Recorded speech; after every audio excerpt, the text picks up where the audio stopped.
This is Derek Jones. This is DJ Severe. This is J.R. Robinson. This is Mike C. This is Natalie Dunn. This is Jay Moore. This is Dexter from The Offspring. This is Nathan East. This is Eric E.Q. Young. This is Angelo Moore. This is Thomas McElroy. Hey, this is John Leon Guerrero. Hey, and this is Pete A. Turner.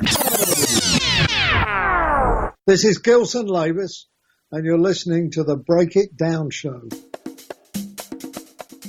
And now, the Break It Down Show with John and Pete. Gilson Lavis is a drummer of great renown who came to my attention and Pete's in his old band Squeeze.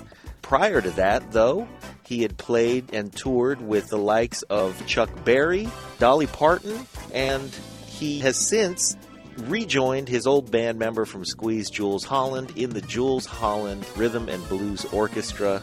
And I am elated to have you on the show. Thank you for joining us. It's a privilege to be here. Well, we're going to talk about your artistic endeavors as well, because you've also since become a portrait artist. Yes, I've been very fortunate. Yeah, something that sprung out of many, many, many nights sitting in hotel rooms. I started sketching many years ago now, and now it's moved into painting and sketching, and I've been privileged to have quite a few exhibitions, one in New York late last year. There's one in London opening up. Anyway, we'll talk about that. Okay. Well, let's start with your primary occupation, or the occupation for which most of us know you. What made you pick up the sticks? Well, when I was at school, way back when I was but a youth, 13 years old, I was being encouraged to go forward with my art, but I thought there was a much better chance of getting on with the opposite sex if I was a musician. So it's absolutely true, and I've got to say the driving force was sex, really. And being a bit of a shy chap, I thought playing music might get me somewhere. It never did, I've got to say. It never did work. But the school band had about 7 lead guitarists and no drummer. So the only way I could get into the school band, which was a sort of pop group, or a beat group, actually, going back that far, was to be the drummer. So I started playing the drum more out of desperation than a burning desire, but it turned out that I had a bit of a bent for that particular instrument, and I've never stopped since. And that was, that was nearly 55 years ago or something. So, well, I appreciate your candor. Yeah. We've had plenty of drummers on the show, and not one of them until you has been candid enough to say, well, I started playing so I could get some chicks. Why did you start playing? Because let's face it, that's really the answer, right? Well, it was certainly the answer for me, my friend. I've got to say, it never really worked. It seemed like for many, many years, I've been around the globe many times in various forms, and all the girls in the dressing rooms, I'm an old man now, but all the girls in the dressing rooms seemed to levitate or move towards the lead guitarist or the vocalist, and I got stuck with the chaps in anoraks who wanted to talk about bass drum pedals. But that was quite interesting in common. Wow. I'm not sure what to think about those girls who drifted toward the guitarist. They didn't know what they were missing. Absolutely. That's what I'll say for us. Yeah. So how does a guy like you come across the pond and get a gig with someone like Chuck Berry? Well, it was the other way around, actually. Chuck Berry came across the pond and got a gig with me. All right. I was a drummer with Chuck for about 3 or 4 years. It was going way back in the days when the Musicians Union and the American Musicians Union, I think it's called the same thing, there was this quid pro quo thing going on, which only so many American musicians could come over here and so many English musicians could go over there, and it was quite complicated. So what a lot of American artists, such as Tammy Wynette and Dolly Parton and all those people that I had the privilege of working with in those days, what they would do is they'd come over here with a couple of players. Well, actually, Chuck didn't bring anybody, but they come over here with a couple of players, maybe an MD and a pianist or something like that, and then they'd pick up British or English musicians to work with them in Europe, and that's how I come to work with all these people. So it was in and around Europe, all over Great Britain and all over Europe that I worked with these wonderful people. Well, that makes sense. That they would show up and want to work through Europe with European musicians was probably cheaper at the time, and as long as they brought their MD over there, they had a musical basis from which to start, and then they'd just hook up with some professionals who could take it the rest of the way. That's right. That's how it worked. In fact, it wasn't like that with Chuck. Chuck had a different approach, which I shall come to. But he was brought over here by a promoter called Mervyn Conn. Now, Mervyn Conn also did a lot of big country music festivals, which is where I got to work with these other great artists. The big Wembley's a big arena over here, and there used to be a big Wembley Country Music Festival. Anyway, Mervyn Conn, he brought Chuck over to do, for about 3 or 4 years, maybe longer. He would bring Chuck over every year to tour Europe. Anyway, the first time I worked with Chuck, there was no rehearsals. What happened was he said, Chuck has asked you musicians, us, me, and the rest of the musos, to listen to his greatest hits album, and then he'll see you at the gig. Well, in fact, we did listen to his greatest hits album. And then we turned up at the gig, and I think it was Walthamstow Empire or one of those sort of gigs in London. I can't remember where or when. It's so long ago. But we never did meet Chuck. We didn't see him even before the show. The first time I met Chuck Berry was when he walked out on stage in front of the band and in front of the audience. Never, ever met him before that. The show went great. And after all, most of us knew all those songs anyway, Johnny Be Good and Sweet Little 16 and, all those stuff. Sure. So it was a privilege, but we never ever did rehearse with Chuck. I think he liked the chaos too. I could pick up and I sort of worked out where he was going with stuff and I started to sort of tie in and lock in with him. I knew he was going to the bridge now and then he'd be going into a guitar solo and I could sort of work out when this was going to happen. And he deliberately would lead me astray to keep this sort of the whole chaotic, bumbling sort of vibe, So, yeah, he was a unique performer. God bless him, Chuck, And the thing is as well, John, I didn't realise, working with these incredible people that changed the face of rock and roll, at the time I had no idea. I had no idea what a privileged position I was in. I was just going to work and playing with these American artists, but I didn't know. Wow. I didn't know that I was taking part in sort of an historic event. You just going to work and playing the drums, so trying to get some it chicks. all comes yeah, still trying to get some chicks. Wow. Yeah. And so yeah, God bless. Let's go through some of the artists that you got to work with in those days. Not only Chuck Berry, but I know I saw Dolly Parton, Jerry Lee Lewis. Who are some of the other noteworthy artists who came over? Well, Tammy Wynette came over. Then I sat in with Bo Diddley when he came over, and I can't remember who else. Who else from America? Wow, endless British artists, endless British artists. But I don't know if they mean anything to you. But huge British artists as well. I was touring with, but that's all a bit of a grey swirling mass for me now. I've got to say, and when you get to my age and you spend so many evenings and long car journeys and aeroplane journeys recounting anecdote, truth and fantasy starts to merge. Did I really do that? Oh, yes, I did. Or was that a made-up anecdote? It all starts to get a bit hazy. But no, they were wonderful times. But I was really young. That's the other thing. You have to remember I was doing this when I was in my late teens. I was about 18 years old, 19 when I was doing this. And from that age right the way through till I joined Squeeze at, I think I was 24 when I joined Squeeze, when Squeeze, it wasn't really up and running, when Squeeze started, really. And so that's the period I'm talking about, and that's a lifetime ago now, John, a lifetime ago, mate. Well, it becomes gray and hazy when you've done a lot. If you'd only done 2 or 3 things, you'd remember them in great detail. So that's sort of why we're here. It blew me away, though, as I started to get to know your body of work, that by the time we had discovered you over here in Squeeze, you had already done all of those things. So you had to have gotten an early start and been through that phase of your life where you didn't really have a sense of the gravity of the artists you were working with. So that's terrific. How did that work inform your work in squeeze? Because it seems so much different to think about, the early rock and roll artists, and then to think about the work that you guys did as a new wave band in squeeze, and the similarities. Yeah, well, you see, the thing is, you've edited out a large bit there too, because it wasn't just rock and roll artists I played with. Okay.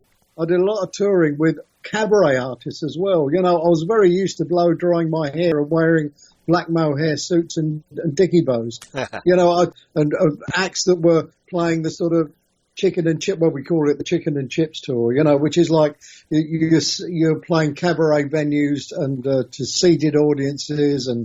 And so really I was a musical prostitute, John. I was just taking work wherever there was work. I was a freelance musician before the term freelance musician was sort of used. I was just, and I think it's because I was keen. I was also pretty good, I think, in those days compared to a lot of drummers. I'm not saying I was brilliant, but I was pretty competent.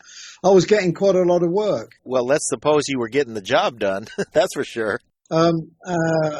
So the move from that line of work into, sort of being a jobbing drummer, playing with anybody who had my phone number, really, into playing with Squeeze, that was a drastic change. Wow.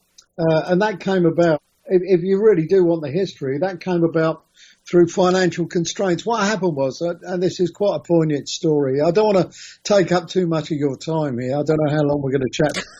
Come on, man. Well, what happened was I was doing these tours, with Chuck Berry and various other people.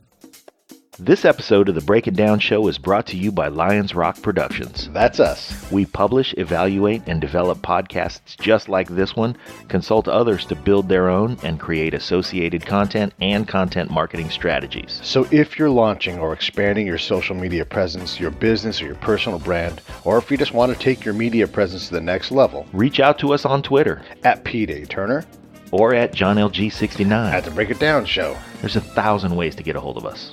Now enjoy the show.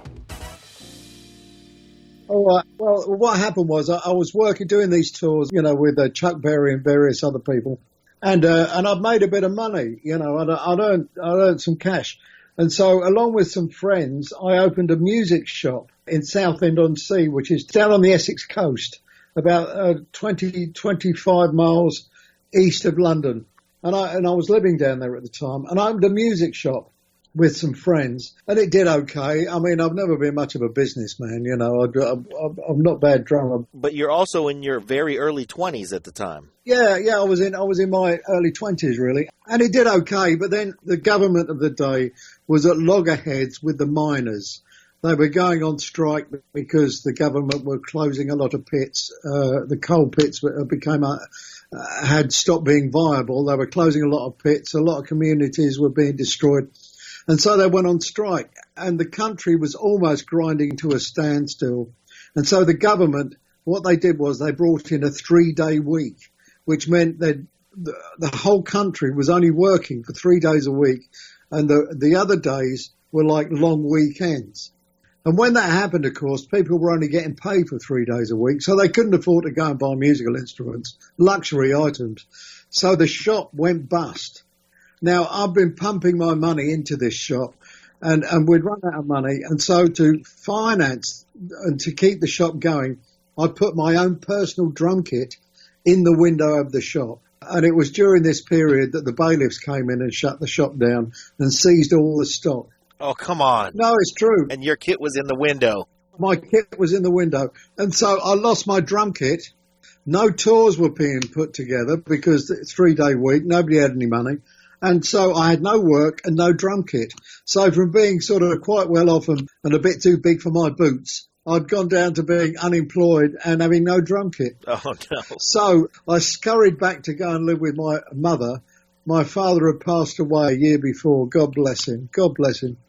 Had passed away a year before, and my mother was living by herself in Bedford. So I scurried home to live with my mother at the age of 23, I think I was, or something like that.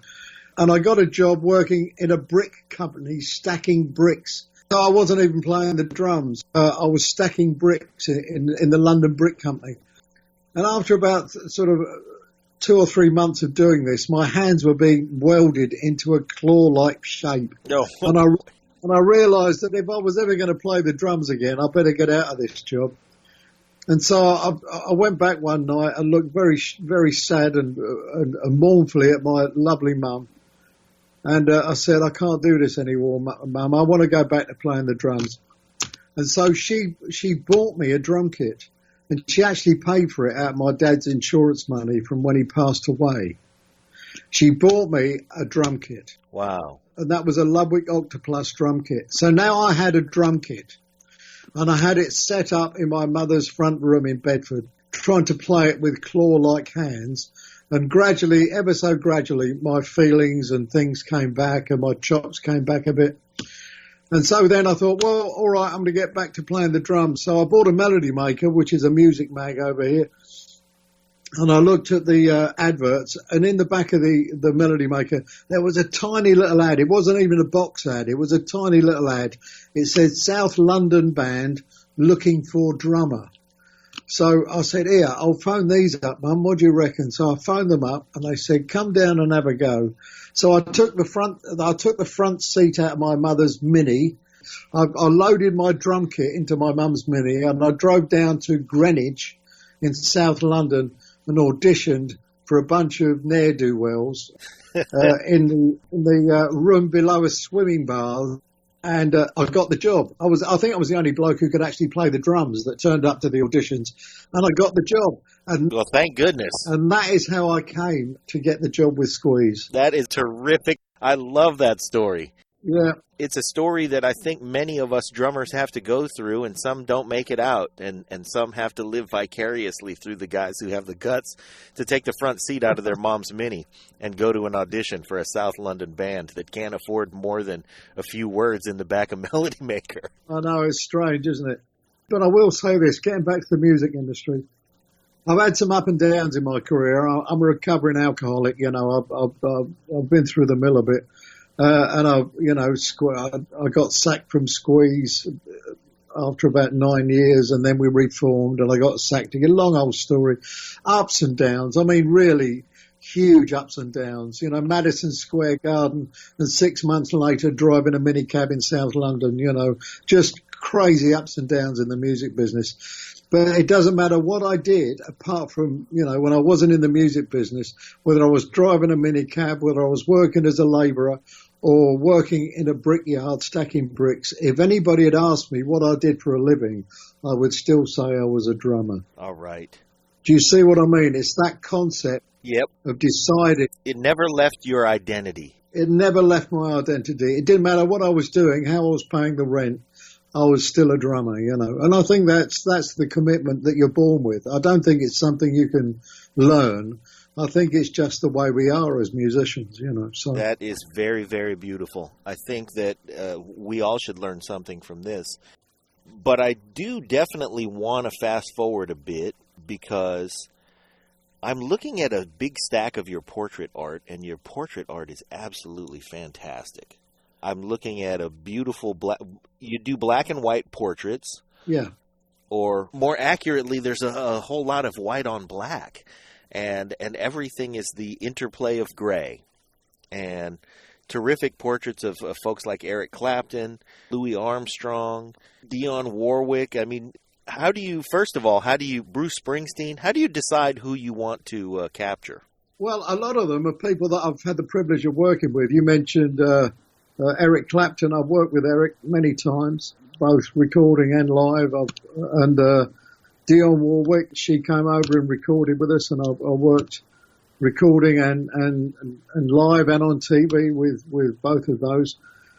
So a lot of these images, I did send a couple on Skype actually. I don't know if you've seen them, but a lot of these images, a lot of these people are people I've worked with, but they all are people that have inspired me.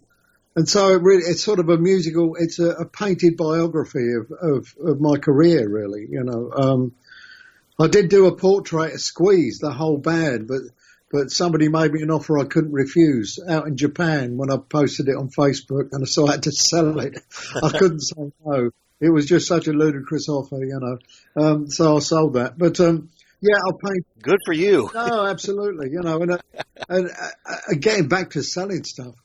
What I do for a living, thankfully, I'm still blessed, and I still work with Jools and the Rhythm and Blues Orchestra, and we're very successful over here. We play a lot of big shows. We play 80 to 90 live shows a year, and I do TV series and radio series, and I'm always working. I'm always playing the drums still at this tender age of 67. I'm still working, but so that's where I earn my money, and that's where I make a living. But it removes me completely from the trials and tribulations of traveling, and I love doing it. But the highest compliment anybody has ever paid me with my artwork is when they actually say, I want to buy that. Quite often, when there are exhibitions, you find people, and I've had quite a few now, several exhibitions, you'll get people come up and they say, oh, I love that piece. Oh, that looks really good. I love that. I love the way you play with light and the way you do this. So thank you very much. And they say all these lovely things, and then they go home. But the people you can believe are the ones that actually put their hands in their pocket and say, I want to buy that. I'm going to hang that on my wall. That is the highest compliment that anybody can pay an artist. An artist in any form, but especially in the visual form, because these are one-offs. I mean, I've loved your recorded works for as long as you've been making them. But those are easy to get to, and they cost a few bucks. Yeah. But to make the commitment to say, I love this piece of art so much that I'm going to make it a part of the landscape of my life. I'm going to hang it in my home. And I'm going to shell out for this one-off piece. Yes. Means that, I've owned pieces of art that you've played on, along with a million other people. The folks who are buying your paintings are the only one. Yeah, that's right. Absolutely. Yeah. You've hit the nail on the head there, John. And it is quite a commitment. I mean, my paintings aren't cheap. I mean, I can't give them away, or the list will be going right down the street. The queue will be going down the street. But I'm not exorbitant. I try not to take the mickey with it. But it's still quite a commitment. Somebody to say that I like that enough to hang that on my wall and look at it every day. That's a big thing, it sort of sends shivers down my spine, and I do mean down my spine and not down my wallet. It's a lovely thing. Well, we're all entitled to make a living, and when you can put a piece of artwork in someone's home and someone's life that allows them to enjoy, and be stimulated, then you deserve a few bucks. Well, thank you. Yeah, my wife would agree with you. Well, that's terrific. I'm not going to keep you too long. I could do this all day, but I'm not going to keep you too long. I just want to make sure that we hit the salient points, which are that you are playing all the time with the Jools Holland Rhythm and Blues Orchestra, and people can see you there, and that you have your show of portrait artwork opening in London in July. Yes. Do we have details that we can link on our website? Yeah, well, yes, I've posted a couple of flyers for it on my Facebook page. Okay. You can follow it there, both on Gilson Lavis Artworks and on my own Gilson Lavis personal page. There are links to it there. Also, I shall say it now, it's at the Karma Sanctum Soho Hotel, which is right in the centre of London there in Soho in London. And it opens on the 25th of July. I will be there for the opening. Unfortunately, I won't be there every night. It's on for 6 weeks, but I'll certainly be there for the opening. So if anybody fancies coming along, meeting me and seeing some of my artwork, it'd be lovely to see you. Terrific. Okay. Is there anything else that we can promote on the show, or are we missing any notes? Are you doing anything else the rest of this year that we should highlight or announce now? Well, no, I think we've covered it. You see, I'm not really touting for work as a drummer. I've got a gig, mate. I don't need the work, and I only work with Jools really, and that's enough, because we get a lot of guest artists working with us, like we've shared, from Dr. John, Eric Clapton. They've all sort of come over and work with the Rhythm and Blues Orchestra, which is a real privilege. So no, not really. I mean, we've talked about the art, we've talked about the music, and I'm still getting away with it. You're still getting away with it. I've got a plan. I'm going to keep going till I'm found out. Then I'm going to write a book. So that's my business plan, John. Excellent. That is a great plan. You know, for somebody who has stacked up the life experience that you have and given us all the great art, musically and artistically, I think that's a great plan. I know that I would be first in line to buy the book, and we would love to have you dissect it here first when it's time for you to go on that book tour.